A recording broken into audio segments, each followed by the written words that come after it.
नमस्कार दोस्तों, स्वागत है आपका हिंदी नॉलेज शो में। तो दोस्तों, जो खबर मैं आपको देने जा रहा हूं वो हमारे लिए स्ट्रेटजिक तौर पर बहुत इंपॉर्टेंट है। और सबसे खास बात, इस खबर को ना तो किसी न्यूज़ मीडिया ने ब्रेक किया है, ना ही किसी डिफेंस सोर्सेज ने बताया है। ये खबर दी है खुद हमारे वायुसेना प्रमुख ने, इसीलिए बहुत ही ध्यान से सुनिएगा। लेकिन उससे पहले एक छोटी सी रिक्वेस्ट है कि आप में से वो लोग जिन्होंने चैनल सब्सक्राइब नहीं किया है, तो आप सभी लोगों से रिक्वेस्ट है कि प्लीज़ सब्सक्राइब कीजिएगा। बहुत ही ज़्यादा एक्सक्लूसिव कंटेंट यहाँ पर आने वाला है। तो चलिए वीडियो की शुरुआत करते हैं। तो दोस्तों, हुआ यह है कि अब से कुछ ही घंटों पहले भारत के वायुसेना प्रमुख air chief marshal V R. Chaudhari ji ने एक इंटरव्यू दिया।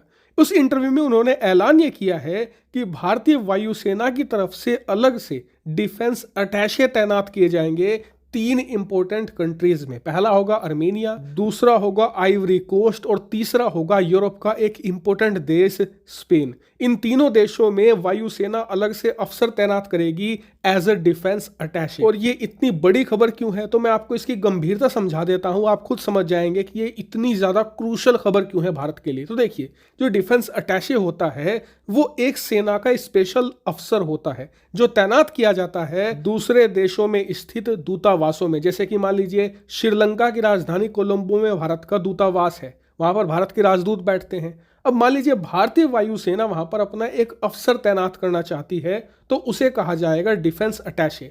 उसका काम क्या होगा, तो उसके 2 मेन काम होंगे। पहला, श्रीलंका और भारत की वायुसेना के बीच में कनेक्शन। दूसरा मेन काम होगा, जो सबसे बड़ा, वो होगा डिफेंस एक्सपोर्ट बढ़ाना, यानी कि वो हथियार जो भारतीय वायुसेना के लिए बनाए जाते हैं, जैसे कि तेजस लड़ाकू विमान या फिर भारत के अन्य ड्रोन जिन्हें श्रीलंका खरीदना चाहता है, उनकी जानकारी देना श्रीलंका को। इसके अलावा उन्हें कन्विंस करना, यानी कि एक इंपॉर्टेंट रोल है डिफेंस एक्सपोर्ट के लिए। और ये वहीं पर तैनात किए जाते हैं जिन देशों के साथ आपकी बहुत ही क्लोज कनेक्शन हो, उनकी मिलिट्री के साथ आपकी इंगेजमेंट बहुत शानदार हो। और ऐसा फिलहाल भारत 3 और देशों के साथ करने जा रहा है। जैसे मैंने आपको बताया, आर्मेनिया में हम अपनी वायुसेना का डिफेंस अटैचे तैनात करेंगे, उसके बाद स्पेन के अंदर, फिर आइवरी कोस्ट के अंदर। यानी कि भारत इन तीनों देशों को आने वाले समय में बड़े लेवल पर ऐसे हथियार बेचने जा रहा है जो वायुसेना के इस्तेमाल के लिए होते हैं। और इन तीनों देशों में सबसे इंटरेस्टिंग नाम लगा है मुझे स्पेन का, क्योंकि देखिए, आर्मेनिया ऑलरेडी भारत से हथियार खरीद रहा है।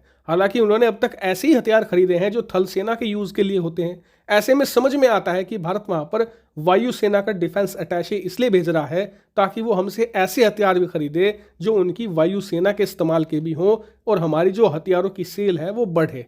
लेकिन स्पेन, जो कि एक यूरोपियन देश है, एक नाटो का सदस्य देश है, वहां पर वायुसेना का डिफेंस अटैचे तैनात करना मतलब एक बात तय है कि स्पेन भारत के किसी न किसी हथियार में तो इंटरेस्टेड है, खासकर कि ऐसी मिसाइलें जो लड़ाकू विमानों में लगाई जाती है। और इसी कनेक्शन की वजह से आने वाले समय में भारत और स्पेन के बीच में जो डिफेंस कोऑपरेशन हो रहा है, इस पर मेरी बारीक नजर रहेगी। इन दोनों देशों के बीच में अगर कोई भी हथियारों की खरीद या बिक्री की खबर आती है, मैं तुरंत आपको सूचित करूंगा। आप लोग चैनल को सब्सक्राइब करके रखना।